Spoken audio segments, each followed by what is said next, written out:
అయితే ప్రభాస్ గారితో చాలా ఉన్నాయి. అంటే మీరు ఎన్ని సినిమాలు చేశారు ఆయనతో మొత్తం? ప్రభాస్ 2 చేశాను, రెబల్ కూడా చేశాను. రెబల్ ఇది బాహుబలి కదా. అవును. సో మరి ఆయనతో ఏకంగా కౌగిలించుకున్న ఫొటోస్ అవన్నీ ఉన్నాయి. అది రెబల్లో. సో ఎలా ఉండేది ఆయనతోటి ఎక్స్పీరియన్స్ అంటే? ఆయనతో కూడా బాగుండే. డార్లింగ్ ఎక్కేకి డార్లింగ్, కొంచెం మెల్లగా ఎక్కి డార్లింగ్ అంటారు ఆయన. అంటే ఆ షార్ట్లో నేను పరిగెట్టుకుంటూ వచ్చి ఎక్కుతాను అనమాట పైకి. సో కంఫర్టబుల్ అనమాట యాక్చువల్గా ఇలా అని ఆయనే చెప్పాడు. ఆయనే మాట్లాడారు. సో రెబల్లో ఇంకా లారెన్స్ గారు కదా డైరెక్టర్. సో ఎలా ఉండేది లారెన్స్ గారితో? అక్కడ మొత్తం అక్కడ సెట్ మొత్తంలో ఎంటైర్గా ఎవరైనా ఫ్రెండ్లీ ఉంటారంటే లారెన్స్ మాస్టర్ ఒక్కరే.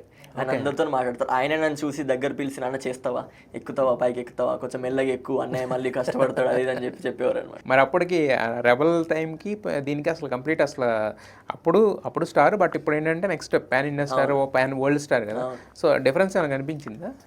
నేను బాహుబలికి వచ్చినప్పుడు నేను ఎక్కువ అసలు ఇంటరాక్షనే లేదు, దూరం నుంచి చూసాను అంతే, కానీ అంత మాట్లాడేంత టైం అసలు ఎక్కడ దొరకలేదు. అంటే వాళ్ళకి లేదు టైం బేసిక్గా. ఇంక చేస్తూనే ఉండేవారు, వాళ్ళు చేస్తూనే ఉండేవారు పాపం.